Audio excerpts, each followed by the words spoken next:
getting ideas across. Humans communicate with words, with sketches, and with gestures. We communicate so naturally that we are able to ignore how we communicate and concentrate on what we mean. But what happens when our listener is a computer? Just how natural can our interactions be then?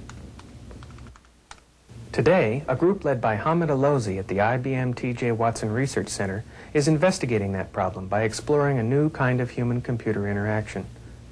The paper-like interface is an experimental user interface that merges the display screen and the input device into a single unit. To enter data or commands, a digitizing pen is used to write directly on a combination digitizing tablet and liquid crystal display.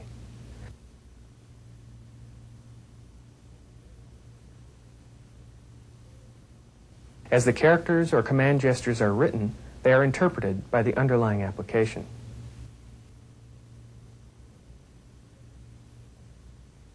Misinterpreted characters can be corrected in place. Writing with pencil and paper is so natural that we tend to take it for granted. With our system, we have the naturalness of pencil and paper combined with the power of the computer. We have implemented this interface on a number of applications, each of which includes an appropriate set of command gestures. Any new application can be easily supplied with new gestures. Suppose we wanted to use an open-sided box as a command. If we wrote this symbol now, it would not be recognized by the system. After defining the field orientation and reflection of the box, however, we can redraw it. We see now that the system has learned the gesture. The advantage of being able to define your own gesture is that you can select and choose the ones that best fit your applications. People who are using editors can define step marks that are used in editing type applications. Mathematicians can define their own mathematical symbols. The system is open-ended from that point of view. An electronic notepad is clearly not the right interface in all situations. For large amounts of data entry, a keyboard is much more efficient. But if the main interaction is with menus or with data scattered across the screen, then we can save time by not having to position a cursor or type long command sequences. An application which ideally suits this criterion is the Lotus 123 spreadsheet program. Our interface to Lotus 123 uses lines and brackets to mark ranges.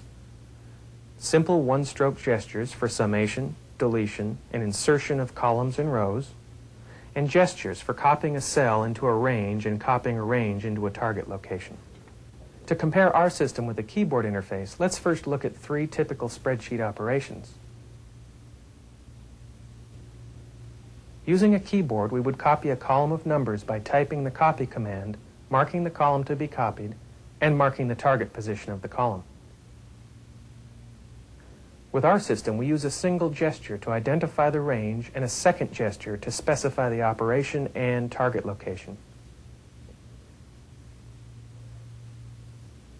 Insertion on a keyboard system requires the user to move the cursor to the desired location, then type the insertion command.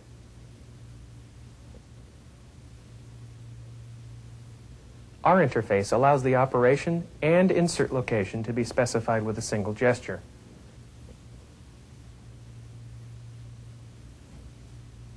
Operations in a keyboard system are slowed down by the time it takes to recall and type complex notation and the time it takes to move the cursor around the screen. Directly accessing the screen speeds up the entire process. It's important to remember that the system we've shown you is not a terminal emulator. It's not a spreadsheet program.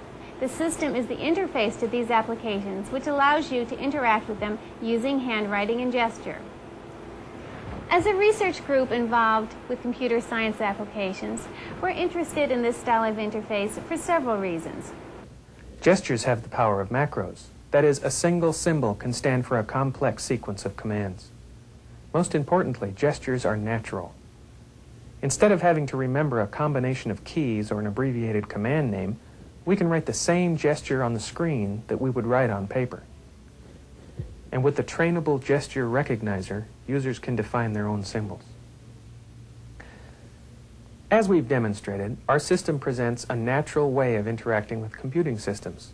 It presents users with a novel paradigm for interacting, namely a pencil and paper-like interface. which is ideally suited to systems that require large amounts of two-dimensional access to information on the screen. It's superior to a keyboard that's superior to a mouse.